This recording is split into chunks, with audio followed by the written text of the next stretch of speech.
Bonjour et bienvenue, j'espère que vous allez bien. Dans cette vidéo, on va traiter de corriger les questions numéro 1, 2, 3 et 4 du concours d'accès à la fac de médecine et de pharmacie de FES année 2015.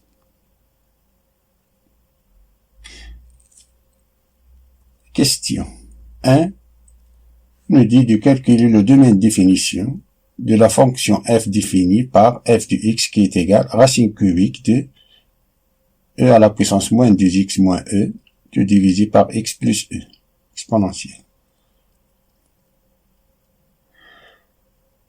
On a 5 réponses. La réponse A, c'est l'intervalle ouvert moins l'infini e union l'intervalle ouvert moins e moins n demi. La réponse B, c'est moins l'infini moins n demi, fermé au moins n demi. La réponse C, c'est moins l'infini e, union, moins e, moins n demi. Les deux intervalles sont ouverts. La réponse D, c'est R moins moins e. La réponse E, c'est moins l'infini moins e, ouvert au moins e. Parmi les 5 réponses proposées, une seule est vraie. On rappelle tout d'abord que si f de x est égal à la racine 2n plus 1, c'est-à-dire impair g de x, alors le domaine de définition c'est d de g. Si f de x est égal à la racine 2n de g de x, alors le domaine de définition c'est l'ensemble des x appartenant à R tel que g de x est supérieur ou égal à 0. Si impair, c'est pair.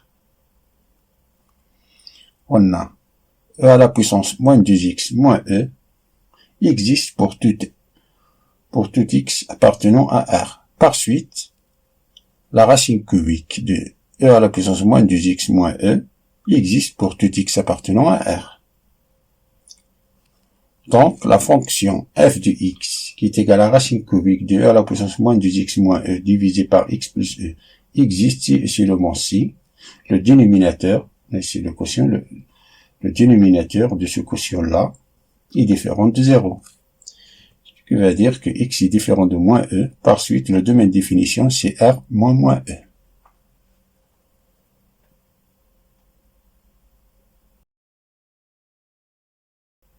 Donc, la bonne réponse, c'est D. Passons à la question numéro 2.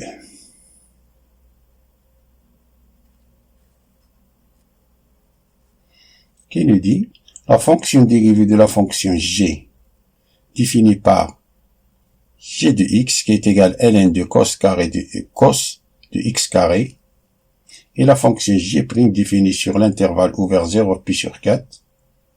On a 5 réponses. La réponse A, c'est g' de x est égal à moins 2. La réponse B, c'est g' de x est égal à 2x tangente de x carré. La réponse C, c'est que g' de x est égal à 2x cos de x carré sur sin de x carré. La réponse D, c'est moins 2x cos de x carré sur sin de x carré. La réponse E, c'est moins 2x tangente de x carré.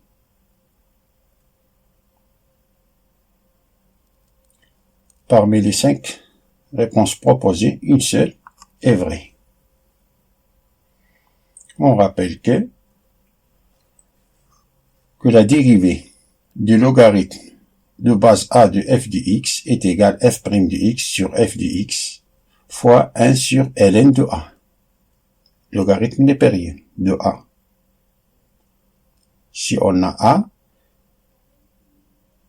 est différent, strict, a est différent de 1 et a strictement supérieur à 0. C'est ce qui implique que ln, d'ici on a déduit que la dérivée de ln de f de x est égale à f' de x sur f de x, car la dérivée, car ln de e, ça c'est la base ln, c'est logarithme de base e, alors logarithme népérien de e c'est 1, alors on a 1 sur 1 c'est 1. C'est pour cela on a déduit, d'ici on a déduit la dérivée de ln de f de x. Alors on a, pardon, et la dérivée de cos de f de x, c'est moins f' de x fois sin de f de x.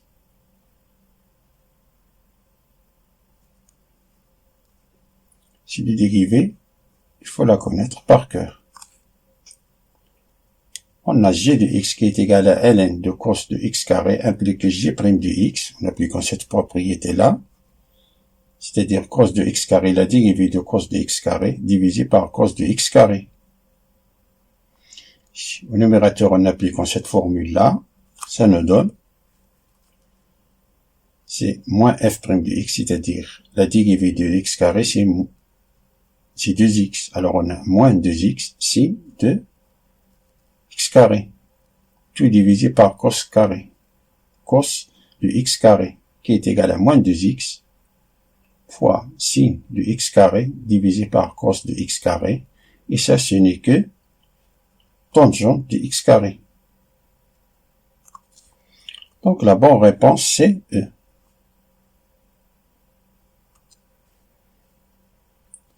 Passons à la question numéro 3,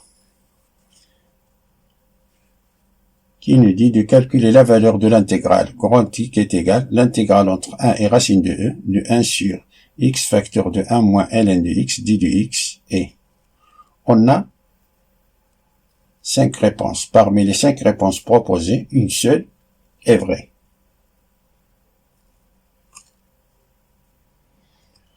On a l'intégrale 1 et racine de E de 1 sur x facteur de 1 moins ln de x d de x qui est égal à l'intégrale entre 1 racine de E de 1 sur 1 moins ln de x fois d de x sur x.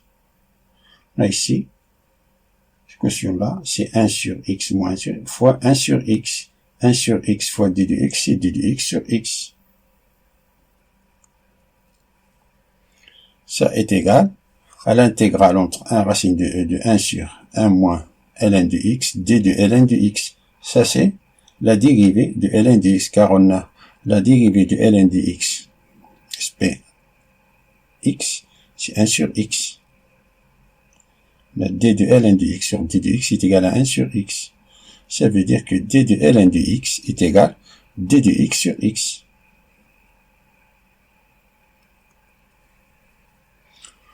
On pose t est égal à ln de x. Donc, il faut, si on pose t est égal à ln de x, alors il faut, ça c'est, on a x, la borne inférieure, x est égal à 1, et la borne supérieure, x est égal à racine de E. Alors, il faut transformer la borne inférieure et la borne supérieure en fonction de t. Alors, on a si x est égal à 1, ça veut dire que t est égal à 0. On remplace x par 1, ln de 1 c'est 0, alors t est égal à 0. Ici, x est égal à racine de E, alors on a ln de racine de E, si ln de E à la puissance 1 demi, qui est égal à 1 demi fois ln de E. Ln de E c'est 1. Alors t est égal à 1 demi. Donc, ça est égal à l'intégrale entre 0 et 1 demi de 1 sur, on remplace ln de x par t, c'est 1 moins t, d de t. Et d de t, d de 1 moins t sur d de t est égal à moins 1. Ça c'est d de 1 moins t, c'est moins 1. Alors d de 1 moins t est égal à moins d de t. Alors on remplace d de 1 moins t par moins d de t, c'est-à-dire on a moins d de t est égal à moins d de 1 moins t. Comme si on a ici d de x sur x. D de x sur x qui est égal à d de ln. Alors ça est égal à moins, entre crochet entre 0 et 1 demi, de ln de 1 moins t. Ça c'est l'intégrale de 1 sur d de, l'intégrale de d de 1 moins t sur 1 moins t, c'est ln de 1 moins t. Ça est égal, on remplace t par 1 demi, c'est-à-dire 1 moins 1 demi, c'est 1 demi, ln de 1 demi, moins ln de 1. Ça est égal à moins ln de 2 à la puissance moins 1. Ça c'est moins 1. Moins ln de 2 à la puissance moins 1, c'est moins 1 fois moins 1 fois ln de 2. Moins 1 fois moins 1, c'est 1. On a 1 fois ln de 2. Donc, la bonne réponse, c'est B. Passons à la question numéro 4. Qui nous dit la limite de la suite E indice n de terme général E indice n qui est égal à moins 1 à la puissance n sur n avec n appartenant à n étoile est. On a 5 réponses. La réponse A, c'est plus l'infini. La réponse B, c'est 0. La réponse C, c'est moins l'infini. La réponse D, c'est n'existe pas. La réponse E, c'est moins 1. Parmi les 5 réponses proposées, une seule est juste. Pour calculer la limite en plus l'infini du indice n, on va utiliser le théorème des gendarmes. On sait que, tout d'abord, on sait que pour tout n appartenant à n étoile, on a moins 1 à la puissance n, qui est inférieur ou égal à 1, qui est supérieur ou égal à moins 1.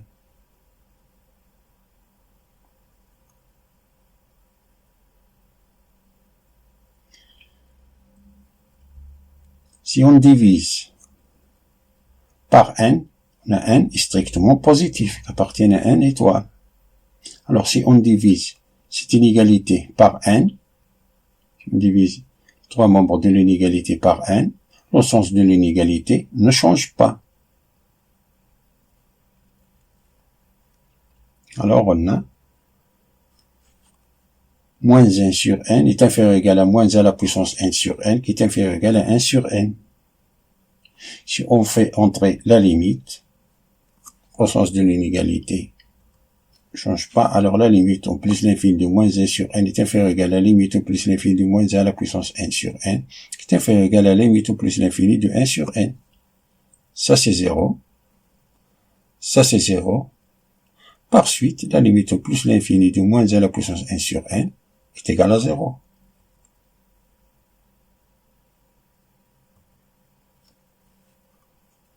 Donc, la bonne réponse, c'est B.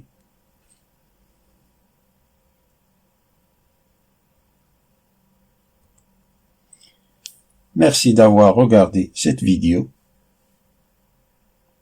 Je vous souhaite bonne chance et à bientôt.